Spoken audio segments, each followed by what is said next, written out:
曼聯消息，據媒體報道 ，B 費可能因傷缺陣至少1個月嘅時間。佢疑似遭受軟組織損傷啊！喺對住維拉嘅比賽入邊 ，B 費半場傷退。據統計呢個係自2020年以嚟2月1號代表曼聯首秀以嚟 ，B 費係英超聯賽當中唯一位喺俱樂部層面出戰超過300場嘅正式比賽，具體為308場嘅球員。並且呢，喺曼聯全部325場嘅各項賽事當中，僅缺席咗17場嘅啫。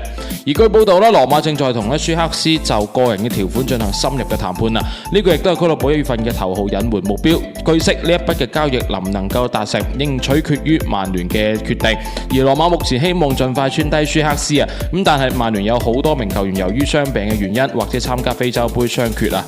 南坎大勇據統計呢一位烏拉圭嘅中場烏加迪首發7場嘅比賽英超當中，曼聯全部都係輸波嘅。而呢場比賽烏加迪踢咗73分鐘被換低，犯規4次，搶斷5次為全場最多，避過2次，1次失誤導致對方射門。